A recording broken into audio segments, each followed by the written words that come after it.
आज हम रामायण से ऐसे लाइफ लेसन्स के बारे में बात करने वाले हैं जो आपके जीवन के हर पहलू को पूरी तरह से बदल देंगे और आप अपने जीवन में आगे आ पाएंगे। इसमें हम बात करेंगे 14 लाइफ लेसन्स के बारे में जो बताएंगे सफलता के सिद्धांत क्या हैं, एक खुशहाल जिंदगी कैसे बिताई जाए और कुछ बहुत ज़रूरी मैनेजमेंट लेसन्स के बारे में। हमारे घर में बड़े बुजुर्ग रामायण को बहुत ही पवित्र तो मानते ही हैं, साथ ही उनकी सीख को अपने और बच्चों के जीवन में उतारने की कोशिश भी करते हैं। रामायण में भगवान राम के वनवास काल की कहानी इंसान को बुराइयों पर अच्छाई की जीत, विविधता में एकता, सच्चे रिश्ते नाते, अच्छी संगति का महत्व, सच्ची भक्ति, माफ करने के चरित्र, सबसे समान व्यवहार करना, भगवान में विश्वास, इन जैसे कई महत्वपूर्ण सीख देती है। मगर रामायण सिर्फ एक कहानी नहीं है, बल्कि प्राचीन काल में ऋषि मुनियों द्वारा धर्म और कर्म का पालन करने के महत्व को समझाने के लिए उपयोग किए जाने वाला एक एजुकेशनल मीडियम है। तो चलिए इन सभी को एक एक करके समझते हैं। सफल सिद्धांत। जिस समय रावण मरने की अवस्था में थे, उस समय भगवान श्री राम ने लक्ष्मण से कहा कि इस संसार से नीति, राजनीति और शक्ति का महान पंडित विदा ले रहा है। तुम उसके पास जाओ और उससे जीवन की कुछ ऐसी शिक्षा ले लो जो और कोई नहीं दे सकता। श्री राम की बात मानकर लक्ष्मण मरने की अवस्था में पड़े रावण के सिर के नजदीक जाकर खड़े हो गए। रावण ने कुछ नहीं कहा। लक्ष्मण जी वापस राम जी के पास लौट कर आए। तब भगवान ने कहा कि अगर किसी से ज्ञान प्राप्त करना हो तो उसके चरणों के पास खड़े होना चाहिए, ना कि सिर की ओर। यह बात सुनकर लक्ष्मण जाकर इस बार रावण के पैरों की ओर खड़े हो गए। उस समय महापंडित रावण ने लक्ष्मण को 3 बातें बताई जो जीवन में सफलता की कुंजी है। पहली बात जो रावण ने लक्ष्मण को बताई वह ये थी कि शुभ कार्य जितनी जल्दी हो कर डालना और अशुभ को जितना टाल सकते हो टाल देना चाहिए। मैं श्री राम को पहचान नहीं सका और उनकी शरण में आने में देरी कर दी, इसी कारण मेरी यह हालत हुई। दुश्मन को कम समझना।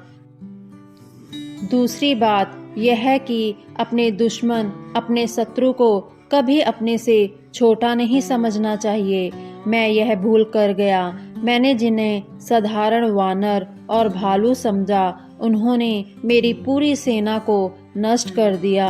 मैंने जब ब्रह्मा जी से अमरता का वरदान मांगा था, तब मनुष्य और वानर के अतिरिक्त कोई मेरे वध ना कर सके ऐसा कहा था, क्योंकि मैं मनुष्य और वानर को तुच्छ समझता था।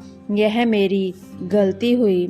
रावण ने लक्ष्मण को तीसरी और अंतिम बात ये बताई कि अपने जीवन का कोई राज हो तो उसे किसी को भी नहीं बताना चाहिए। यह भी मैं चूक गया, क्योंकि विभीषण मेरी मृत्यु का राज जानता था। ये मेरे जीवन की सबसे बड़ी गलती थी। हमें रामायण से खुशहाल जिंदगी जीने की सीख भी मिलती है। विविधता में एकता रामायण की सबसे बड़ी सीख है। जब प्रभु श्री राम लंका पर चढ़ाई कर रहे थे तो उस दौरान उनकी सेना में सभी तरह के लोग थे। मनुष्य से लेकर पशु पक्षी तक भी मौजूद थे। युद्ध के दौरान सभी ने प्रभु श्री राम का साथ दिया था।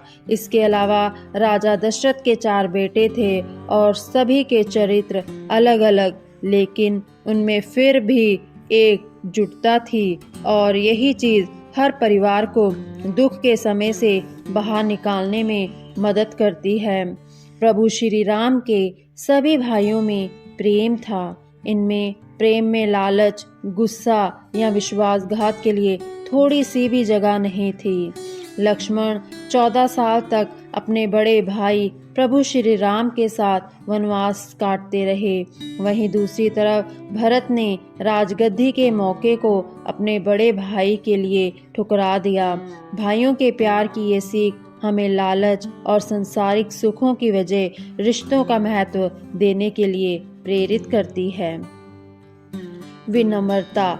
भगवान राम का व्यवहार बहुत ही विनम्रतापूर्ण था। सभी के प्रति सम्मान का भाव था, जो हमें उनके जीवन से सीखना चाहिए। हमें पद व उम्र के भेदभाव के बावजूद सबसे एक जैसा व्यवहार करना चाहिए। पशुओं के प्रति प्यार और दया भी हमारे मन में होनी चाहिए। हर ग्रंथ हमें अच्छी संगति के महत्व को बताता है कि कई राम को अपने पुत्र से ज़्यादा चाहती थी, लेकिन दासी मंथरा की बुरी सोच और गलत बातों में आकर वह राम के लिए 14 वर्षों का वनवास मांग लेती है। इसलिए हमें सीख मिलती है कि हमें अच्छी संगति में रहना चाहिए ताकि नेगेटिविटी हम पर हावी ना हो। एक ज़रूरतमंद दोस्त की मदद करें। हनुमान जी ने भगवान राम के प्रति अटल विश्वास और प्यार का परिचय दिया। उनकी अपार लगन और भगवान राम के प्रति निस्वार्थ सेवा हमें सिखाती है कि एक दोस्त की ज़रूरत के समय किस तरह मदद की जाती है। यह बताती है कि हमें बिना किसी संदेह के खुद को अपने प्रिय के चरणों में आत्मसमर्पण करना चाहिए। जब हम अपने आप को उस सर्वव्यापी के चरणों में समर्पित कर दे तो हमें निर्वाण या मोक्ष की प्राप्ति होती है और जन्म मरण से छुटकारा मिलता है। बदले की भावना। हम दूसरों के नुकसान पहुंचाने के चक्कर में बदले की आग में अपने आप को ही जला बैठते हैं। रावण एक ज्ञानी पुरुष था, लेकिन माता सीता का अपहरण करना उसके पतन का कारण बना। इससे पता चलता है कि हम दूसरों को नुकसान पहुंचाने के चक्कर में बदले की आग में अपने आप को ही जला बैठते हैं। भगवान आपका सहारा हैं। राम, लक्ष्मण और वानर सेना द्वारा भारत और श्रीलंका के बीच तैयार किया पुल एक चमत्कार की ही निशानी है।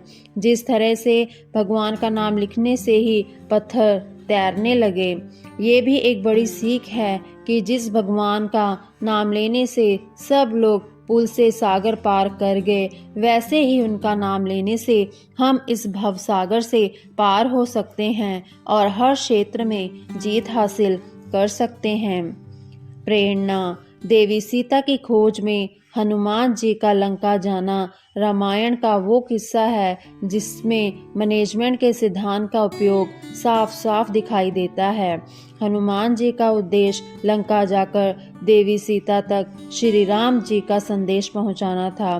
जब इस बात की पुष्टि हो गई थी कि देवी सीता लंका में ही हैं, तब जामवंत जी ने बजरंग बली को उनकी ताकत और शक्तियों का एहसास करा के लंका जाने के लिए प्रेरित किया।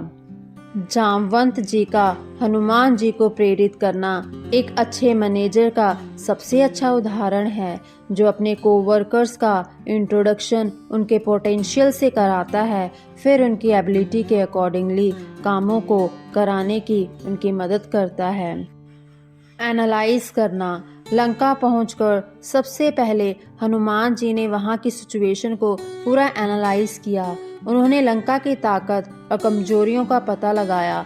रावण के इलाके में उनके ऊपर कई तरह के खतरे थे, तो कई अवसर भी थे। हनुमान जी ने अपनी बुद्धि और कुशलता से सब कुछ समझा और उसके बाद कुछ किया। सबसे पहले लक्ष्य को या जो काम दिया गया है आपको उसको समझना ज़रूरी है। फिर इसके लिए मानसिक रूप से तैयार होना और उसके लिए सही प्लान बनाना है। योजना। रामायण में सुग्रीव को काफ़ी वेल प्लान्ड तरीके से काम करते दिखाया गया है। रामायण के अनुसार सुग्रीव बेस्ट मैनेजेरियल क्वालिटीज़ के धनी थे। रामायण में सुग्रीव और बाली के युद्ध में उनकी जीत एक सफल मैनेजर होने की निशानी है। सुग्रीव की कुशलता को देखते ही भगवान राम ने इस युद्ध में उनकी योजना के अनुसार ही काम किया था। अगर सुग्रीव एक अनस्किल्ड मैनेजर होते तो शायद अंगद उनके सबसे बड़े दुश्मन से एक होते, लेकिन बाली पुत्र अंगद उनके साथ थे। कहा जाता है कि बिजनेस अच्छे रिलेशनशिप से चलता है। एक सफल मैनेजर वही होता है जिसके अपने सभी एम्प्लॉयज़ और क्लाइंट्स के साथ अच्छे रिलेशंस होते हैं, और एक सफल मैनेजर ही अपनी कंपनी के लिए अच्छा काम करता है। रामायण में भगवान जितने कुशल नायक थे, रावण उतना ही बुरा था। समय समय पर रावण ने एक अनस्किल्ड राजा होने के संकेत दिए, जिसके कारण उसके पूरे साम्राज्य का सर्वनाश हो गया।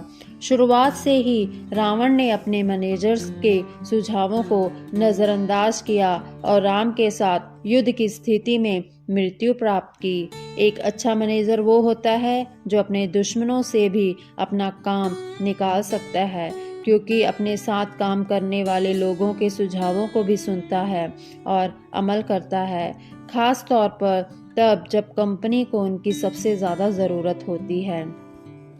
लंका में माता सीता को खोजने के बाद हनुमान जी ने अपनी इच्छा अनुसार रावण के सोने की लंका को जलाकर राख कर दिया था, मगर भगवान राम हनुमान जी के इस निर्णय से काफ़ी दुखी थे, जिसके बाद हनुमान जी ने किसी भी तरह के निर्णय लेने बंद कर दिए।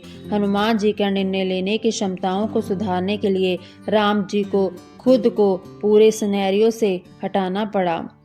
युद्ध के दौरान रावण भगवान राम और लक्ष्मण का अपहरण कर पाताल लोक ले गया, लेकिन केवल हनुमान जी के पास ही उनको बचाने की बौद्धिक और शारीरिक शक्ति थी। हनुमान जी ही राम लक्ष्मण के दुष्ट रावण के चुंगल से बचाकर लाए और हनुमान जी को अपनी शक्तियों का एहसास हुआ और हनुमान जी एक सफल नायक बन पाए।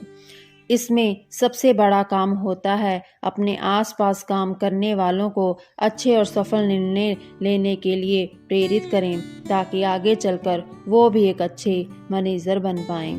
धन्यवाद दोस्तों, उम्मीद है कि आपको यह सीख पसंद आई होगी। कृपया करके वीडियो को लाइक करें और चैनल को सब्सक्राइब करें और कमेंट में जय श्री राम लिखना ना भूलें। धन्यवाद। खुश रहें, हमेशा मुस्कुराते रहें।